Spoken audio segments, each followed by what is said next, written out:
Well, hey everyone. Welcome to Community Group tonight. I hope you're having a good day. I hope you're staying warm as the weather turns. It's getting cold. Well, I'm Pastor Ranjo, and before we jump into our discussion tonight, I just wanted to take a minute and thank you, just on behalf of Alita and myself, just for everything you guys did during Pastor Appreciation Month. We felt so loved and so blessed.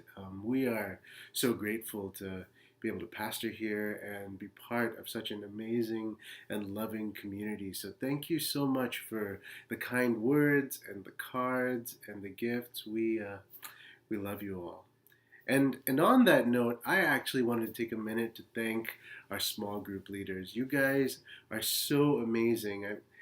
It's not easy to open your homes on every week, even the weeks where you're tired or the house needs to be cleaned. It's not easy to look after and try to nurture everyone in your small group and look for the people who aren't talking or the people who need to be loved on. You do so much, and I just appreciate you so much. Our church is so blessed to have each one of you, and if you're in the room, I hope you take a couple of minutes just to thank your small group leader for just being awesome. So thank you all so much. So on to our discussion for this week. We wrapped up our series called "Why Christian" with the idea that we are Christian because God pursues us. And Pastor Jason talked about how New Age religion is all about pursuing God, um, trying to find moksha or nirvana or some form of enlightenment that gives us meaning and purpose. But it's all about people pursuing different things to get this sense of enlightenment. But we are Christian because God pursued us. We don't need to search for something because we're being found by God. And so Pastor Jason looked at the story of Paul, who was a religious leader and a persecutor of Christians, and he was going around trying to rid Judaism of this heresy that was Christianity and people who believed in Jesus. And on his way to do that, Jesus meets him in this incredible encounter where he's blinded and hears the voice of God saying, Saul, why are you persecuting me? And Saul eventually becomes Paul, who wrote most of the New Testament, and he has this radical transformation when he is found by Jesus. And we Pastor Jason gave us other examples like C.S. Lewis, who was an atheist, but then couldn't um, couldn't reconcile this relentless pursuit of God towards him. The relentless nature in which God was just coming and coming after him. He could no longer deny that God existed and eventually gave himself to God. And so that was our big idea for this Sunday. It was we are Christian because God pursues us, because we are found by God.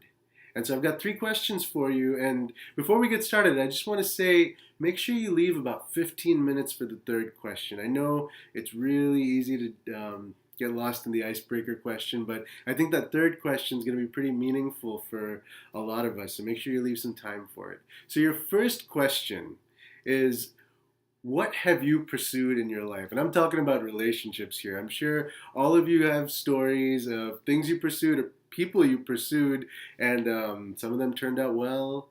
Some of them may not have turned out well. So share some stories, have some fun, take a couple minutes.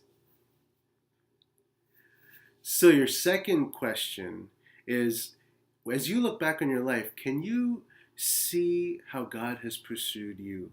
It's not always through a big monumental thing like how Saul experienced the presence of God.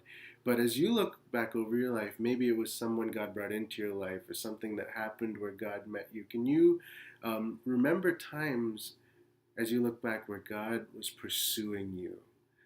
Go ahead and take a couple minutes and share that in your group. Finally, this is your third question.